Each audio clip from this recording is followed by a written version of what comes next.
tekun, cekap, profesional, kerja yang baik. Nabi sebut apa? Allah sangat suka hambanya kalau membuat satu pekerjaan itu dia buat dalam keadaan baik, teliti dan sempurna. Mana buat betul-betul. Tak mahu dia cincai-cincai tu. Kan? Buat kerja tak mahu dia asbul, tahu asbul, asal boleh. Janji siap. Ayat selalu dengar orang Melayu macam tu lah. Kan? Buat kerja tu sengit, orang Melayu biasalah kan. Kontraktor Melayu biasa lah macam tu. Duit nak cepat. Kerja siap tak apa benda. Minta maaf cakap lah. Kalau macam tu jadi tu kan kontraktor Islam, kontraktor Melayu. Bukan kontraktor Islam. Islam tak macam tu. Islam ni terbaik. Program My House TV Hijrah. Kalau tengok program yang saya buat yang repair rumah orang susah tu. Siapa yang tengok TV Hijrah lah.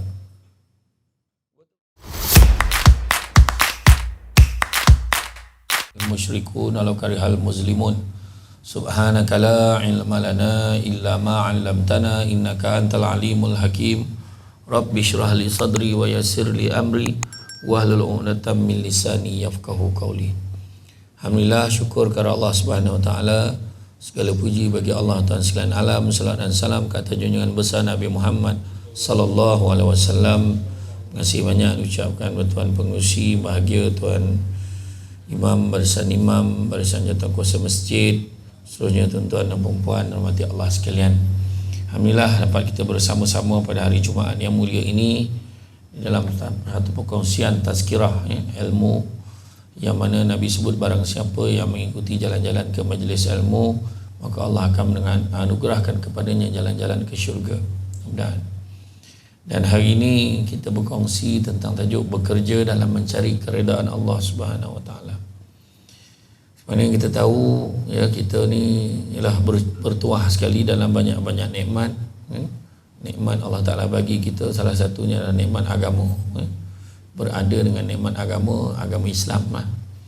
Ada orang lahir-lahir tak dapat Islam, dia dapat lain, dia dapat agama lain, fahaman yang pelik-pelik kan.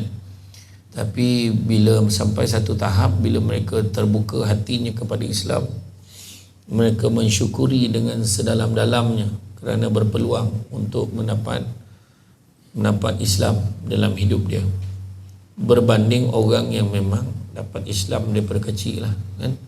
Jadi Islam ni adalah agama yang syumul, agama yang sempurna, menyeluruh dan mencakupi seluruh aspek kehidupan manusia, merangkumi hukuman merangkumi hukumannya, perhubungannya, muamalahnya dan segala segenap aspek aturan kehidupan semua Islam. Orang kata Islam mencakupi lah Dan kalau kita tengok, dia juga merangkumi hubungan manusia dengan Al-Khaliq pencipta, manusia sesama manusia, individu dan masyarakat, termasuk juga pekerja dengan majikan, rakyat dengan pemimpin dan sebagainya. Dan setiap bentuk perhubungan dalam sistem Islam akan melibatkan dua dimensi, iaitu tidak terlepas hubungan antara Allah dan manusia, Allah dengan makhluk, dan juga makhluk sesama makhluk. Dan hubungan ini ada hubungan secara langsung maupun secara tak langsung. Maknanya setiap hubungan manusia dengan manusia adalah termasuk dan dikira sebagai sebahagian daripada ibadah yang diperintahkan oleh Allah dan akan mendapatkan ganjaran secara langsung atau tidak langsung daripadanya. Tapi nak dapat ganjaran seperti ibadah ni, macam mana nak dapat ganjaran ibadah dalam bekerja ni? Adalah syarat-syarat dia. Yang paling basic sekali, tiga perkara. Yang pertama, pekerjaan yang dilakukan tu mestilah pekerjaan yang diizinkan oleh Allah, pekerjaan yang baik dan diniatkan kerana Allah. Tiga tu kena ada. Kadang-kadang orang bekerja tu kerja baik dah, kerja kat Jabatan Kebajikan Masyarakat contoh, memang baik dah kerja tu kan, bagi jaga kebajikan orang ramai. Tapi kerja mengular kan, minum darah hari pagi baik ke petang, ada sebenarnya kan. Dia tak kerja kan contoh kan. Jadi niat dia tu dah lagi, kerja dia tu pun dah lagi contoh kan. Jadi ataupun saya tak cakap orang JKM macam tu, ni contoh kan, kerja tu sendiri dah bagus kan, Jabatan Hal Ehwal Orang Asli contoh, menjaga kebajikan orang asli, benda baik dah. Tapi alangkah ruginya apabila seseorang tu gagal menetapkan niat dan matlamat dia. Dia dalam hati dia untuk mendapatkan keredaan Allah. Rugi sama sekali. Macam orang datang masjid kan. Datang masjid, memang kita tahu pergi masjid beribadah lah. Tapi kalau dia datang semayang sebab nak tunjuk kat orang apa kejadah kan. Yang nak tunjuk kat orang tu jadi penyakit juga. Barang siapa yang beribadah kerana manusia, maka hukumnya riak. Barang siapa yang tidak beribadah kerana manusia, hukumnya syirik. Macam mana pula? Seolah-olah ada yang lagi besar daripada Allah yang menyebabkan dia tak nak pergi sembahyang. Yang tu kena hati-hati juga tu. Kan? Jadi datang sembahyang dah tentu benda baik, tapi sayangnya dia lebih kepada konten. Nak buktikan yang dia pergi masjid, masukkan dalam media sosial. Alhamdulillah dapat juga bersolat jemaat di sini. Macam tu kan. Tunjuk ke orang. Alhamdulillah. Hari inilah solat yang paling khusyuk lah. Lagi gila. Kan? Macam tu lah. Maknanya macam-macam lah kegilaan orang pada hari ni. Kan? Jadi, mana kata benda baik. Kalau kita tengok mencapai kesempurnaan ibadah itu sendiri pun, mencapai kesempurnaan ibadah tu ada 4 perkara. Pertama, mesti dengan ilmu. Dia tak mahu. Dia main ikut-ikut dah. Dia mesti dengan ilmu. Yang kedua, mestilah ikhlas. Yang ketiga, mesti ada perubahan pada tindak tanduk dan perangai. Dan yang keempat, mestilah dimulakan dengan niat. Jadi kalau ada 4-4 ni, barulah ibadah tu sempurna. Jadi tengok balik. Kalau tindak tanduk, tingkah laku pun perangai yang tak berubah, macam mana? Semayang mengumpat macam tu kan? Semayang ngutuk orang hari pagi mereka petang. Semayang nombor ekor jalannya, contoh kan? Lepas tu yang keempat tu, tengok niat. Niat dia, kenapa kau datang semayang ni? Tak pernah nampak kau semayang. Hari ni YB datang, pahala aku tak datang pula, kan? Contoh. Ada benda aku nak minta kan dia, memang dia dapat lah. Tu sebabnya dalam bersempena dengan Ma'al Hijrah, tak lama lagi dah nak sampai ni kan. Dah nak masuk dah tahun baru Islam kan? Nabi sebut inna a'malu bin niat. Satu amal pekerjaan itu bermula dengan niat. Dan barang siapa yang berniatkan sesuatu kan, kalau dia niatkan kerana sesuatu perkara, dia akan dapat perkara tu. Tu Nabi cakap kan, wa man kanat hijratuhu ila dunya au amaratin yankihuha fa hijratuhu ila ma hajaru ilaih. Barang siapa yang berniat untuk hijrah tu kerana dunia atau kerana wanita yang dinikahinya, nescaya manfaat hijrahnya sesuai dengan apa yang dituju. Tengoklah apa tujuan kita buat satu perkara. Termasuklah bekerja kan. Aku kerja ni buat apa? Bapak dapat gaji kan. Kenapa kau kerja? Aku kerja ni mudah-mudahan kerja senang. Aku nak kerja ni sebab kerja kat sini senang. Dapat senang je lah. Sampai ke sudah senang. Lepas tu lalas sekali marah. Sebab apa? Tak naik pangkat. Apalah kau marah pula? Dulu kau yang cakap kau nak, yang penting kau dapat kerja senang. Itu sebabnya kita kena perbetulkan balik niat kita. Dan manusia berfungsi sebagai khalifah Allah. Istilah khalifah membawa maksud manusia bertugas sebagai pengurus dan pengelola pelbagai urusan kehidupan, baik pada peringkat individu, keluarga, organisasi, masyarakat atau negara. Jadi kita ni dah lah khalifah pula dalam banyak-banyak makhluk. Bila Allah Ta'ala nak lantik khalifah, semua tak ada siapa sanggup dah. Gunung kalau peganglah jawatan khalifah tu, hancur gunung kanan. Laut pun kering lah laut tu, tak rapik dah. Tiba-tiba manusia pula menyanggupi tanggungjawab tu sebagai khalifah, sedangkan manusia adalah makhluk yang sangat bodoh. Itu ayat yang Allah Ta'ala beritahu. Kenapa bodoh? Sebab kita terlalu banyak kekurangan. Tapi tak nak kita masih lagi khalifah. Oleh itu sebagai khalifah Allah, manusia bertanggungjawab untuk mengurus tadbir kehidupannya agar sistem hidup berada dalam keadaan teratur dan mempunyai struktur yang menjamin kestabilan dan kefungsian dia. Maknanya kena pastikan hidup kita ni teratur. Apa maksud teratur? Teratur. Atur atau beratur? Atur tu telefon dululah. Telefon bimbit yang besar tu kan, atur. Tak, atur tu A-T-U-R tu tambah A-N, aturan. Atur tu peraturan. Nak tahu teratur, dia ada peraturan. Contoh, teratur lah dia nyusun kain tu, ada aturan dia. Baju dekat sini, seluar dekat sini, teratur. Kenapa teratur? Ada aturan dia. Dia sendiri letakkan peraturan tu. Baju kat sini, seluar kat sini, seluar dalam ni susun kat laci ni Kan hanger sangkut kat sini, aturan. Kenapa aturan? Sebab manusia ini hidupnya mestilah berperaturan. Nabi sebut apa? Sesungguhnya dunia ini penjara bagi orang mukmin. Nabi kata dunia ini penjara bagi orang mukmin, syurga bagi orang kafir. Itu Nabi sebut. Kalau kita rasa dunia ini syurga buat ana, problem lah tu kan. Dunia ini umpama penjara bagi orang mukmin, syurga bagi orang kafir. Itu Nabi sebut dalam hadis Nabi. Apa maksudnya? Bila sebut penjara, maknanya ada peraturan yang mesti diikuti, kan?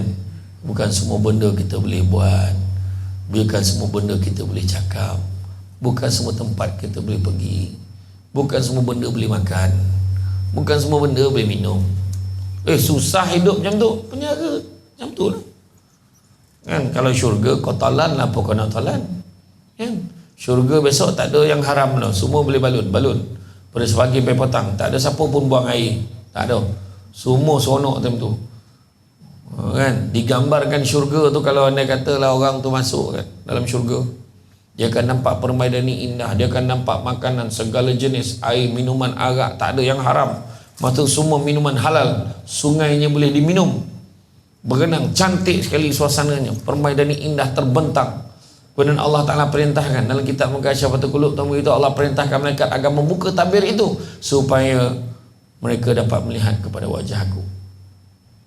Malaikat kata, kenapa nak buka pula? Mereka ni dulu banyak dosa kepada engkau, pada haka pada engkau ya Allah atas dunia dulu. Allah Ta'ala kata buka, kerana dulu di atas dunia mereka pernah menangis kerana aku. Salah satu sebab menangis dia kat atas dunia ni. Jadi tu soalan bocor lah tu untuk hari Jumaat ni. Siapa nak masuk syurga, nangis lah banyak.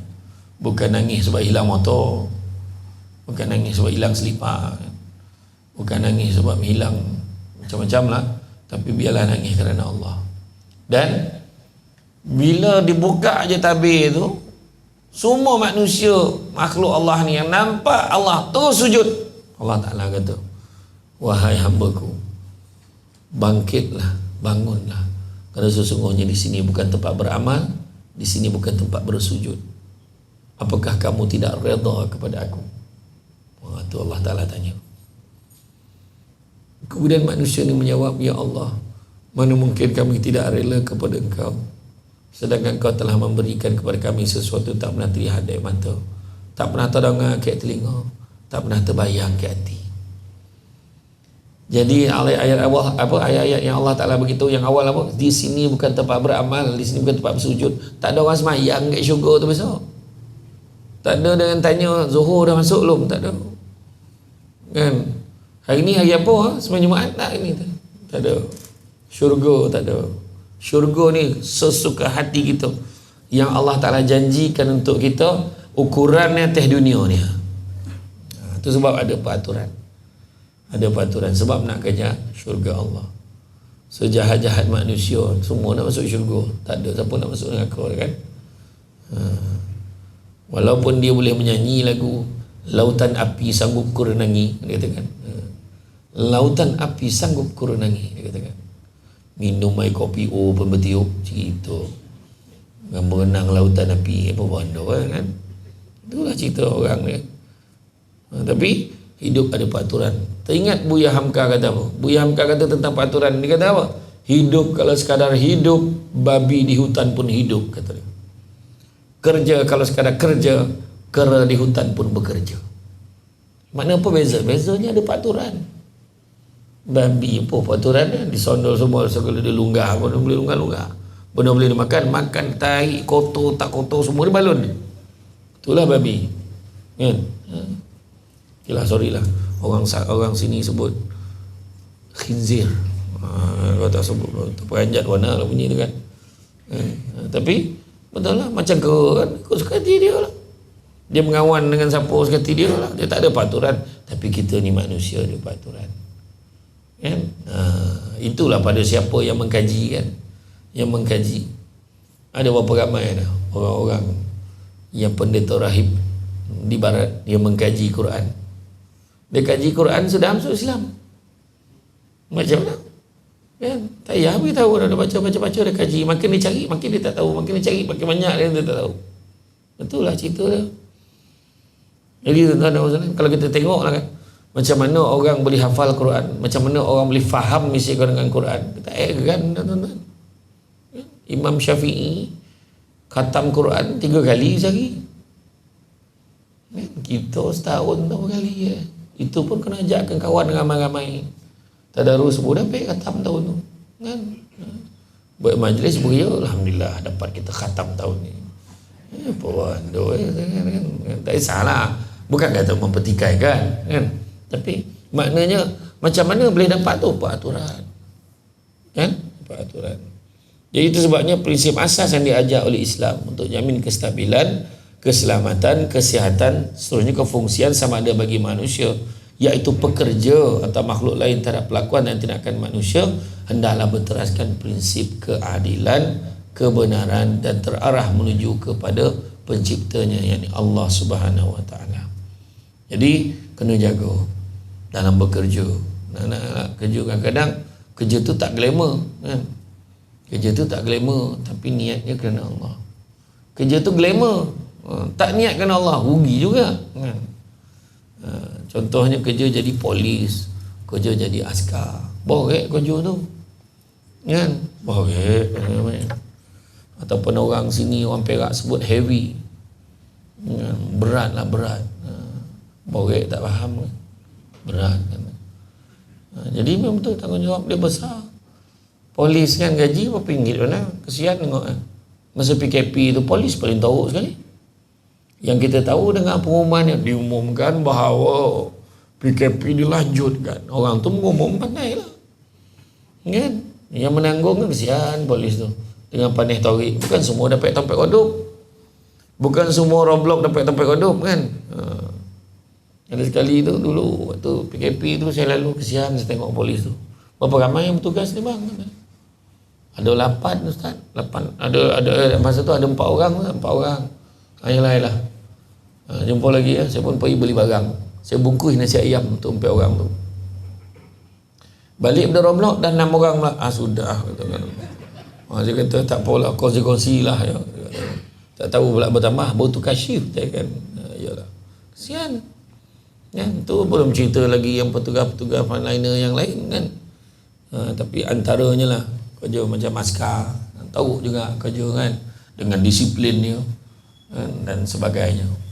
Dan apabila kita bekerja mencari keridaan Allah Subhanahu Wa Taala, di antara kriteria yang perlu menjadikan satu kerja itu termasuk dalam ibadah adalah pertama, pekerjaan tersebut mestilah halal dan bertepatan dengan syarak. Itu adalah orang dia bekerja dekat mana? Dia kerja dekat satu syarikat, lalas dapat tahu syarikat tu terbabit pula mengedarkan salah satu daripada sumber keuangan syarikat itu, salah satu daripada cabang perniagaannya adalah untuk membekalkan minuman-minuman keras, terlibat dengan 4D kan, nombor ekor contohnya. Jadi bercampurlah sumber syarikat tu dalam membayar gaji pekerja. Tapi maka dia tanyalah pandangan kepada orang yang cerdik pandai. Maka ramailah nasihatkan dia, baiklah kau berhenti. Masalah tuan kata, gaji saya dekat situ sekarang 5,000 sebulan. Saya tak dapat ada gaji macam tu kat tempat lain. Maka jangan lupa Allah Ta'ala sebut dalam surah An-Nisa ayat yang ke-100, wa may yuhajir fi sabilillah yajid fil ardh muraghaman katsira wa sa'a. Barang siapa yang berubah, berhijrah fi sabilillah, di jalan Allah, niat kerana Allah, yajid fil ardh muraghaman katsira wa sa'a, maka dia akan mendapati bumi Allah ni tempat hijrah yang luas dan rezeki yang banyak. Apa ada hal? Takut apa?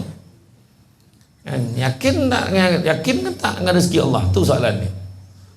Kalau kita kata yakin dengan rezeki Allah tapi kita tak nak berhenti kat situ, maknanya bohong lah.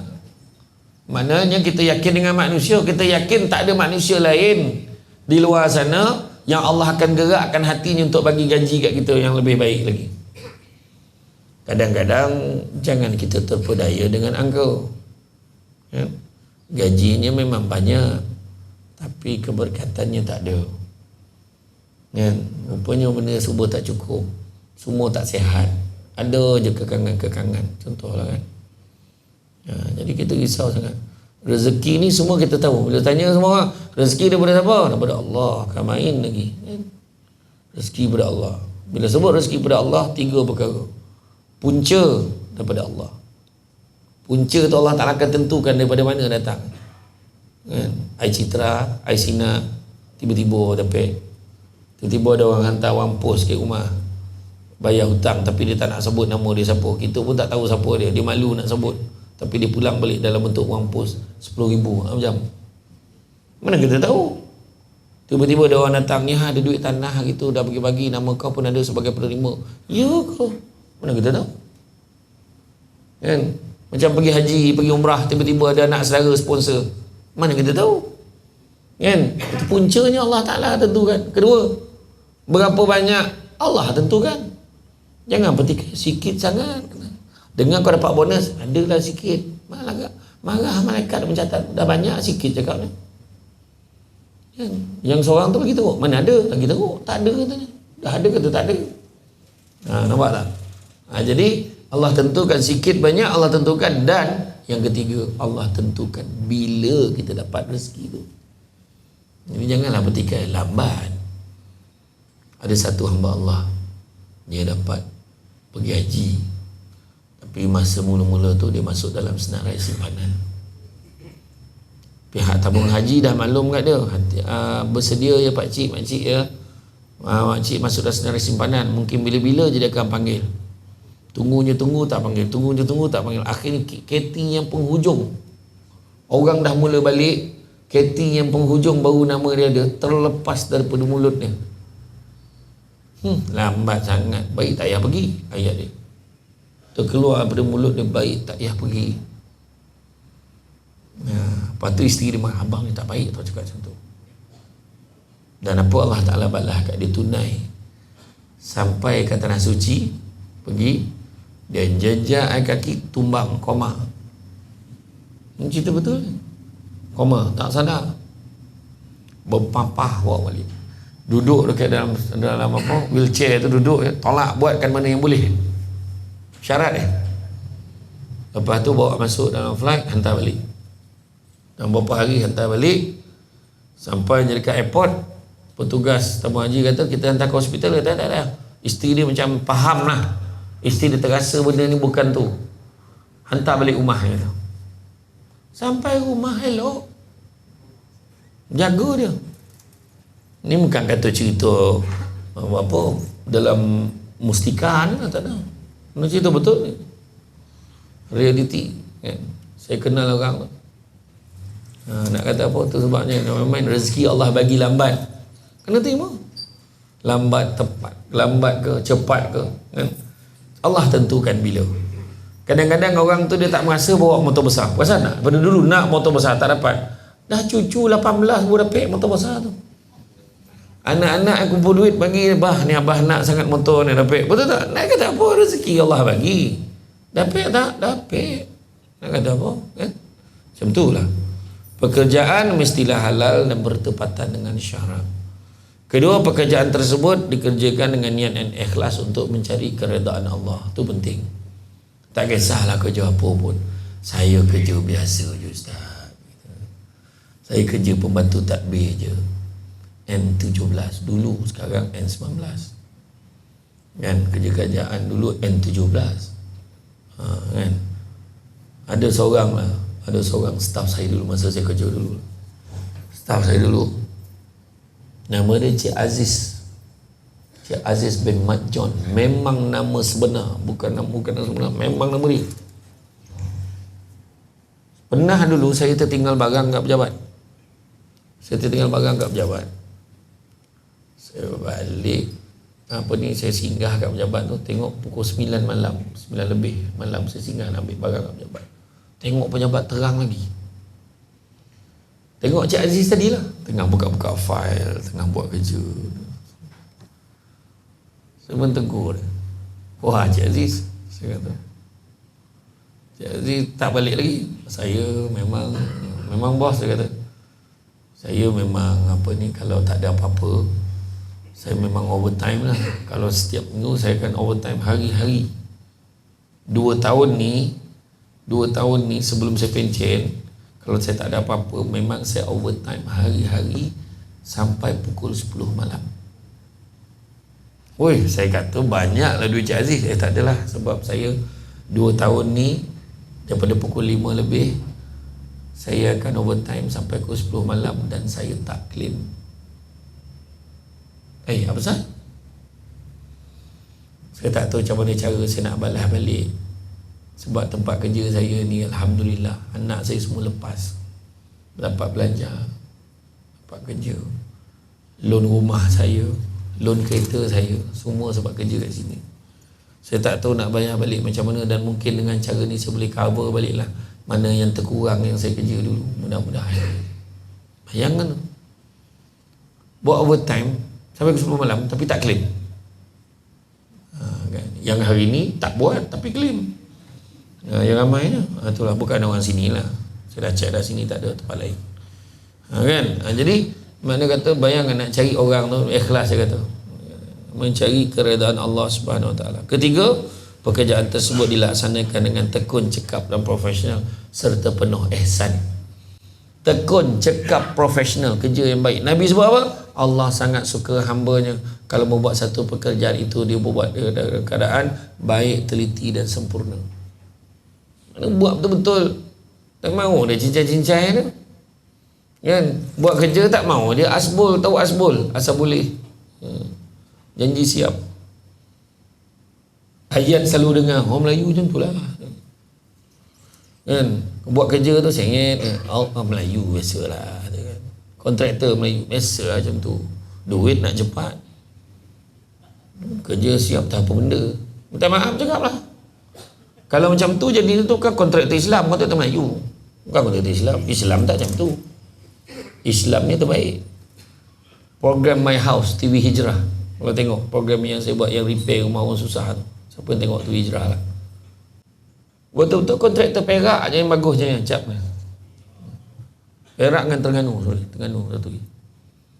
Ada hamba Allah. Sebab dia buat memang terbaik dan tak berkira. Siap bagi sumbangan lagi kat tuan rumah. Allah. Memang dia rugi. Tapi saya kata dia, percaya tuan. Saya cakap percayalah tuan. Kata. Murah rezeki tuan. Kata. Dalam pada dia buat tu, berlambat projek datang kat dia. Macam tu yakin rezeki Allah. Dia cakap betul Ustaz cakap dia. Lagi dia bagi lagi kat tuan rumah. Dia satu-satunya kontraktor dalam program My House tu, dapat 3 projek sekali kita bagi kat dia untuk jaga. Dan dia buat dengan sangat baik. Bukan 3, 2. Satu di Botol, satu di Kuala Kangsar. 2 tu di cover. Bagus dia buat. Sangat baik. Bila berkira tu kadang-kadang kan, menipu sana, menipu sini. Tu taklah tu ada. Kerja tak apa pandai. Menunjuk sengit-sengit buatnya. Tebuk lubang lebih pula. Macam mana? Ada. Ada yang macam tu. Tapi bukan orang sini lah. Orang tempat lain. Jadi, dan juga penuh ihsan. Apa maksud ihsan? Ihsan ni buat sesuatu seperti mana dia nampak Allah. Kalau pun dia tak nampak Allah, dia yakin yang Allah nampak dia. Itu penting. Kan? Kalau rasa Allah Ta'ala tengok kita, macam mana kerja kita? Tengok perangai orang, pekerja-pekerja kat restoran. Kalau bos dia ada kat kaunter dengan bos tak ada kat kaunter, je tengok macam mana. Kan beza. Dia punya rajin tu. Dia mop sampai 5 kali mak lantai tu. Kan? Tapi kalau bos dia tak ada, macam dia tu okey. Kan? Iya. Pagi tadi saya minum lah kat satu kedai. Dia datang ambil order. Kan? Lepas tu dia bukan ambil order, dia kira makan. Ni abang, saya nak bayar. Bayar kaunter lah. Kasar. Bayar kaunter lah. Lepas tu dah buka emas tu, baru nampak. Sikit sangat makan. Elok pula kau layan aku. Saya kata aku lah nak makan banyak mana. Saya kata tu. Kan? Saya cakap, bang, saya kata, kita ni layan elok. Layan semua elok-elok. Bukan sebab orang tu kita kenal ke apa. Kan? Ingat betul. Itu sebabnya kalau orang tu mencari keredaan Allah, maka dia akan buat yang terbaik. Saya pergi satu kedai, nama dia restoran Brother Cafe di Resumbat. Brother Cafe. Brother tu dah tua, dah meninggal lama. Dah tua, meninggal. Masa keunikan kedai tu, masakannya sedap-sedap sebab tukang masak dia semua orang tua. Memang kena sabar sikit makan kat kedai tu. Tukang masak semua nenek-nenek lah, makcik-makcik yang masak. Tapi dia sarapan pagi, dia tak jual tom yum. Boleh order nasi goreng, kuih tiaw Cantonese, nasi mi hailam, mi Bandung boleh order. Dia masak panas. Itu dia lambat sikit. Kenapa nama Brother Cafe? Dia pakcik ni boleh ambil order. Nak makan apa brother? Nak makan apa brother? Bagi nasi goreng kampung telur dadak. Telur mata. Nasi goreng kampung dan telur. Okey, nasi goreng jantan satu. Dia yang sebut jantan tu. Nasi goreng jantan satu. Lepas tu bagi air suam tu. Air kebajikan satu, dia kata. Air kebajikan. Dia yang sebut air kebajikan. Dia kata yang seorang air limau suam satu. Dia kata, air dukun satu. Air dukun kata. Kan limau dia punya cara tu. Baik brother, tak ada hal brother. Lepas tu siap dah, siap. Wah, order baru ambil order dah siap dah. Belum siap lagi, siap order dah tu kan. Lepas tu bila kira macam tu lah. Brother makan apa tadi brother? Nasi goreng jantan satu, ni satu, air dukun satu, air kebajikan satu. Semua RM17.20 brother. 20 sen insurans. RM17.20, 20 sen insurans. Insurans apa? Insurans datang lagi. Makna 20 sen tu tak payah bayar, nanti datang lagi dia kata kan. Tak, dia buat tu menyebabkan orang ingat kedai dia dan masakan dia sedap. Sampai dan walaupun brother tu dah tak ada, dah meninggal dunia, dia sakit, dia demam dekat-dekat nak PKP, dekat-dekat nak COVID sampai tu, masa tu dia meninggal. Tapi masih lagi nama kedai tu Brother Cafe, carilah. Dekat-dekat dengan SMKH Haji Mat Said, dekat-dekat dengan bangunan TKC lama. Memang meriah lah kedai tu. Tak mana buat tu dengan bersungguh-sungguh. Tapi itulah, orang kaitkan orang meniaga, orang Melayu meniaga macam tu lah. Ayat Melayu bukan Islam lain kan. Macam mana meniaga, orang Islam meniaga cakap meniaga betul, tak menipu, tak apa. Ni meniaga ya. Satu ni jajak tutup naik menyampah tengok kan? Kami cuti 3 hari, duit banyak, cuti. Sampai azan, lepas tu orang datang tutup. Sudahnya bila orang datang, kebetulan hari dia cuti tu orang datang, tutup. Orang tak datang lah. Carilah ke tempat lain. Adalah tempat lain lagi sedap lah, dia rasa. Dah tak datang kedai tu. Bila kedai tu tak datang, ada orang buat aku tu. Tak habis orang buat dia. Dan kau selalu tutup. Kan? Lepas tu ramah nak percaya benda-benda bukan ni kan. Sendiri masak tak sedap, cakap menyalahkan apa kan. Contohlah. Kan? Ini semua aspek. Kalau mencari keredaan Allah, buat betul-betul. Sebab saya ni lahir dalam keluarga yang meniaga. Mak saya meniaga daripada kecil. Saya ni meniaga, tolong mak. Jadi kita tahu kualiti kuih mak kita buat macam mana. Pergilah bazar Ramadan hari ni kan. Orang meniaga, dia nak meniaga, sengit-sengit kuih tu. La ilaha illallah. Lepas tu orang tak nak beli, tak selera. Lepas tu tak pernah fikir, orang ni dah buat ni, aku buatlah benda lain. Kat bazar Ramadan tu nampak seorang tu kari pap sampai ke ujung kari pap, semua kari pap. Tak boleh kau buat kuih lain kan. Habis semua mengaku cucu udang lalu gajah, sampai ke Perak cucu udang lalu gajah tu. Tak tindak kan.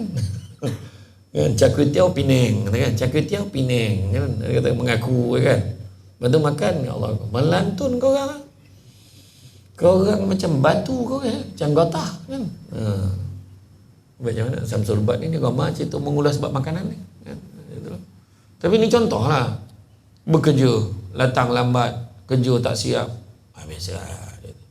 Macam orang cakap kerja kerajaan macam tu lah, salah, tak betul tu. Sebab Nabi sebut Allah sangat suka hamba-Nya kalau buat sesuatu dia buat dengan keadaan baik, teliti dan sempurna. Buatlah betul-betul kan. Kadang pening kepala kan. Kita pun tak tahu dah macam mana kualiti. Termasuklah jadi pemimpin macam tu lah kan. Oh besoklah wakil rakyat. Dia tak ada. Dia kalau dia Islam, buatlah betul. Kan? Jagalah kepentingan orang ramai. Kan? Ada tu. Apa susah, kesian kan, kesian orang tengah susah sekarang ni. Carilah jalan macam mana nak menyelesaikan masalah orang ni. Ayam kau, minyak kau, apa kau kan. Benda-benda ni lah sekarang ni kita fikir. Semua, maknanya pekerjaan ni semua pekerjaan. Saya tak sebut pun tadi wakil rakyat, tak sebutlah parti mana pada, tak ada. Maknanya semua pekerjaan. Jawatan apa pun.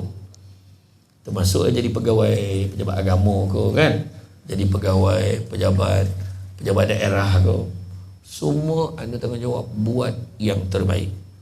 Dan dalam pekerjaan tersebut mestilah mengambil kira prinsip-prinsip syarak seperti adil, amanah, tanggungjawab, syura dalam membuat keputusan, banyakkan perbincangan dan sebagainya. Kan? Sabda Rasulullah SAW bermaksud mencari cara hidup yang halal adalah satu kewajipan di samping kewajipan-kewajipan difardukan. Hadis riwayat At-Tabrani dan juga Al-Baihaqi. Dan sabda Rasulullah SAW lagi, Allah sukakan hambanya yang bekerja, barang siapa yang bertukus lumus mencari cara hidup keluarganya, maka ia menjadi seperti seorang mujahid pada jalan Allah. Nampak tak? Hadis riwayat Imam Ahmad. Ya, jadi mana kerja tu mestilah elok, tekun, teliti, kemas. Kalau kita tengok contoh terbaik adalah pada kehidupan peribadi Rasulullah SAW sendiri dalam semua hal, tak kiralah dalam urusan ibadah, bernegara, mengurus tadbir, mengurus keluarga dan sebagainya. Diriwayatkan oleh Al-Bukhari bahawa Rasulullah SAW memunggah pasir untuk menjadikan kubu-kubu sehingga tertutup kulit perut baginda. Bahkan baginda sanggup mengikat perut dan diselit dengan batu-batu untuk menahan lapar dalam masa peperangan Khandaq. Nampak? Nampak nak tunjukkan Nabi ini bersungguh-sungguh buat kan. Buatlah elok-elok. Begitu juga sabda Rasulullah SAW, tidak boleh kita membuat bahaya kepada diri sendiri dan tidak boleh membahayakan orang lain. Hadis riwayat Muslim. Maknanya kalau buat kerja janganlah pula mendatangkan mudarat pada orang dan jangan memudaratkan diri sendiri. Dalam banyak-banyak kojo apa yang dipilih. Tengok kojo tu kalau membahaya sangat dan tak kena dengan tempatnya tak sah. Nak jadi pengawal keselamatan, gaji memang 10,000 tapi tak berbaloi. Orang tu memang kojo bertumbuk macam mana? Kita pula silat kalimah kan? Tu silat kalimah. Kaki 5 lah lagi kan. Tahu nampak lagi kan, tak ada ambil gambar kan, main kita. Orang kita ni ambil gambar lebih kan. Yang penting viral kan. Penting viral. Jadi makna kata kita ada tanggungjawab kan. Dan firman Allah SWT, pada hari ini kami tutup mulut mereka dan kami berbicara dengan tangan mereka dan menjadi saksi kaki mereka tentang apa-apa yang telah mereka kerjakan. Maknanya pada hari kiamat nanti apa yang kita buat kat tempat kerja kita semua akan dibicarakan balik, akan dipersoalkan. Tangan buat apa, tangan, kaki, telinga, mulut, hidung, semua akan ditanya. Kecuali mulut yang terkunci rapat, tak boleh cakap. Kau cakap pun dia bercakap bukan yang kita cakap, mulut tu sendiri bercakap. Itulah sebabnya. Kalau ikut Abu Lais As-Samarkandi kan, kalau tanda kita takut kepada Allah tu terlihat pada 7 perkara. Dalam buat kojo ni kan, 7 perkara. Yang pertama pada lisannya, apa yang kita cakap. Kalau takut pada Allah kita tak main cakap, belasah cakap kan? Dan bila bercakap ni pula ada 2, satu lisan berlidah, satu lagi lisan berjari. Ada orang tu kena muka ke masjid bangang yang muka macam tu, tapi bila dia menulis dalam Facebook, dia menulis dalam Instagram tu, dibalun JK masjid, daripada imam sampai ke JK biasa tak tertinggal satu nama pun, semua dibalun ni. Bukan masjid sini lah, tapi lain sini ke tapi lain, balun habis. Contoh tuan-tuan, letaklah muka satu pemimpin, tak kira lah pemimpin mana malah, tak kisahlah parti mana, letak seorang, letak muka, jangan tulis apa-apa, letak muka, post, tengok komen, macam-macam ni maki.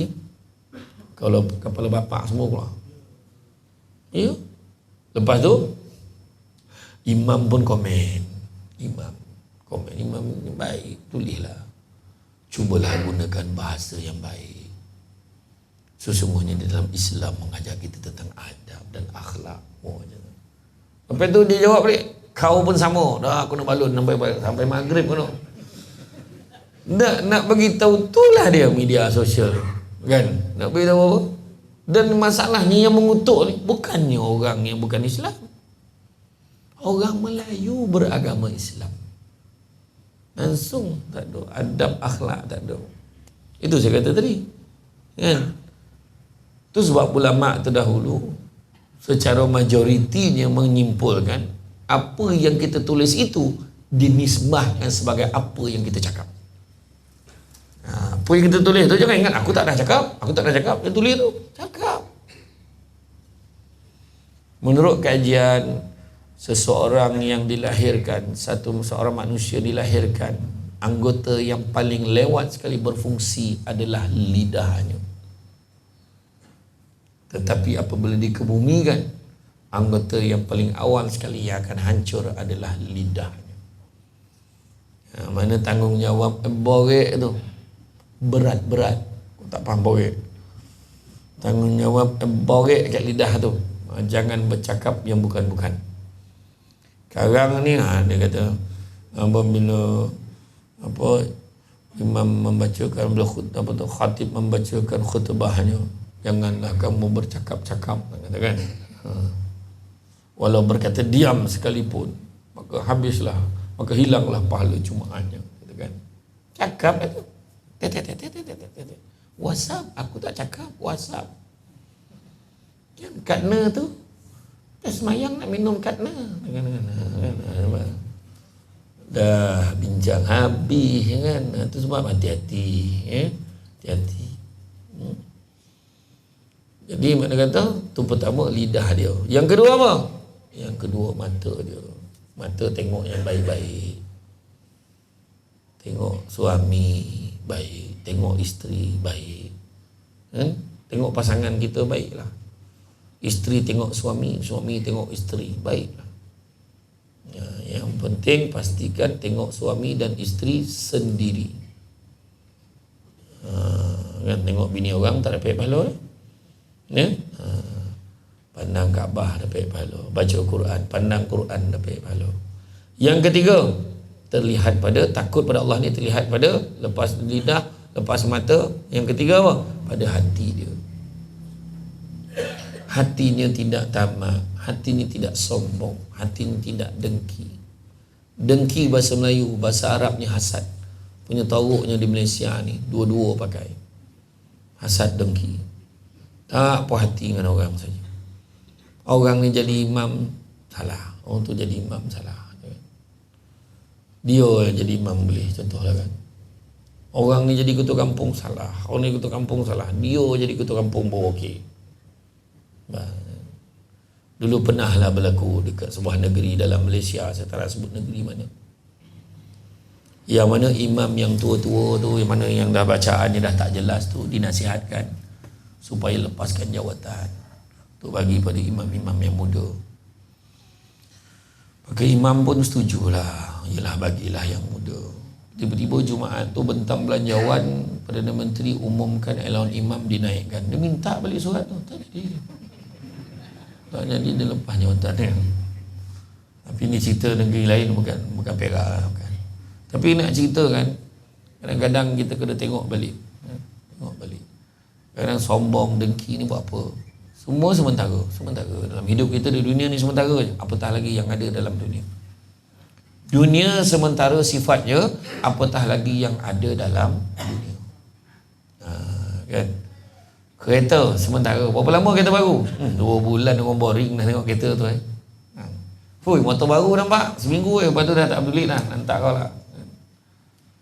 Bini baru lagi lah, sehari je. Bini baru sehari kan. Wah, bini lawa nampak. Yalah, dia kata kan. Yalah. Ya. Beria sangat kan. Sabar. Yang penting hati, cik ayah dia kan. Yang penting hati. Kemudian selepas tu apa? Selepas hati apa? Perut. Perutnya tidak akan menelan, dia tidak akan membenarkan benda-benda haram masuk ke dalam perutnya. Nabi sebut, Barang siapa yang membenarkan benda-benda haram masuk ke dalam perutnya, nescaya malaikat di langit dan di bumi akan melaknatnya selama sesuai selagi mana benda-benda haram itu ada di dalam perutnya. Jaga. Banyak lagi benda baik boleh tolak. Saya baru je bentang paper itu ketika seminar sembelihan haiwan korban dengan sijil seminar, sijil pensijilan penyampaian sijil watikah penyembelihan korban. Jadi masa tu saya bagi perkongsian tentang makanan halal. Apa ramai orang yang jadi yang food hunter ni. Nampak dalam Facebook, tu orang perempuan tu tanyalah bini gitu. Dia nampak, bang ada tompet baru bang dekat Sungai Siput. Topi-topi kat Siput Sungai tu. Dia kata kat situ ada makan best. Halal haram kemudian situ. Pergi dulu. Halal lah ni Melayu tu kan. Jangan. Ada orang kadang-kadang dia ikut senang je kan? Contohlah kan, ada satu tempat tu makan daging 2 tingkat, atas non halal, bawah halal. 2 tingkat, atas tak halal, bawah halal. So pergi bawah tu, dia kata bawah tu halal, sedangkan dapur sama. Ramai orang macam tu. Pergi tak? Pergi, halal, dia tulis halal kot, pergilah.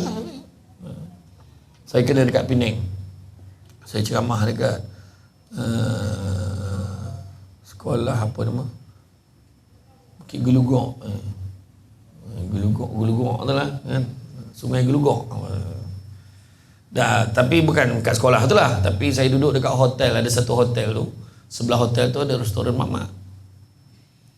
Saya pun turun, saya kata, dik, sebelah tu restoran halal lah? Halal. Semua kita orang pun minum situ, dia kata. Jadi indeks ukurannya orang Melayu pun minum situ masa itulah kan.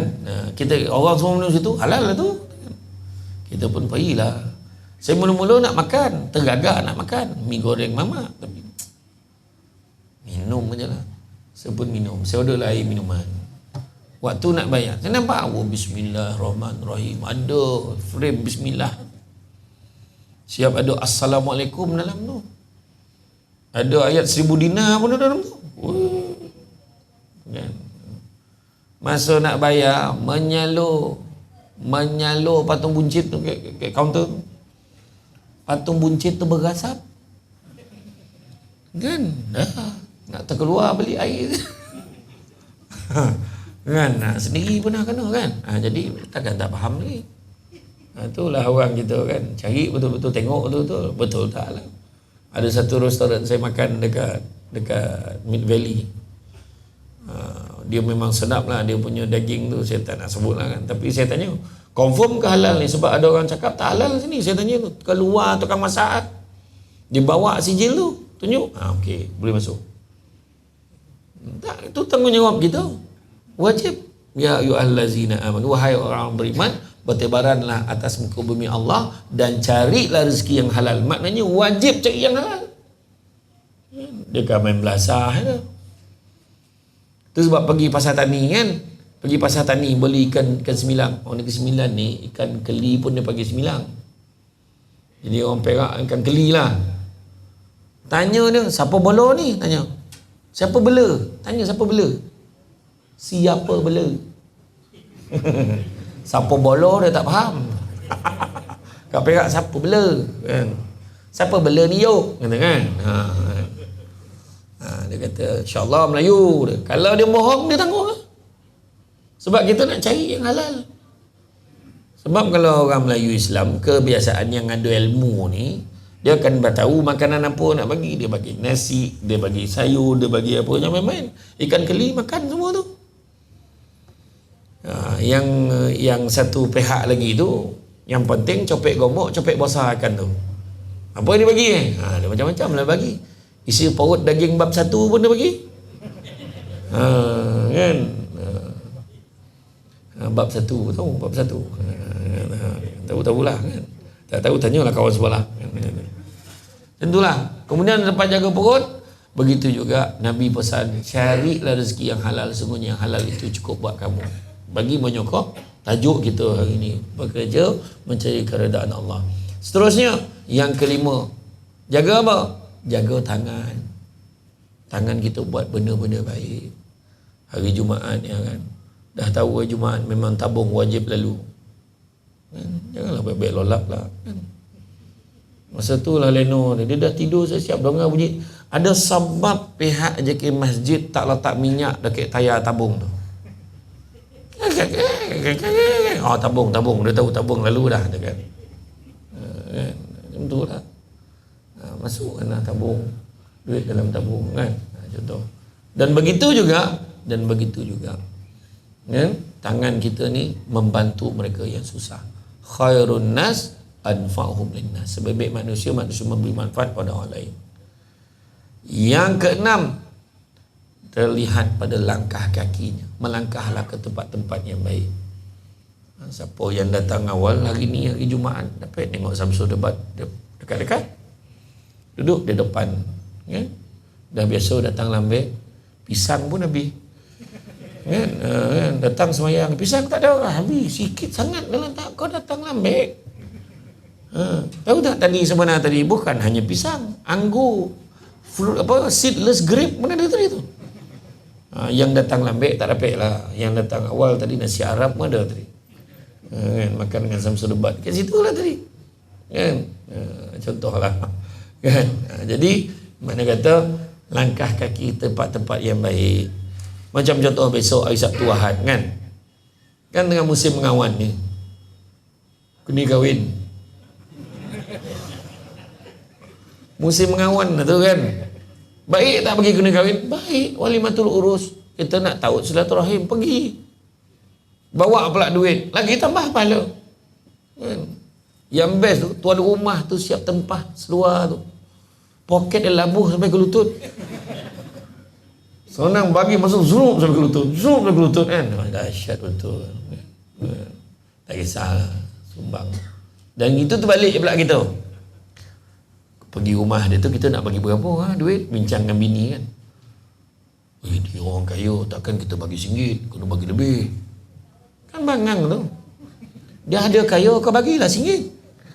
Yang orang susah tu bagi lebih.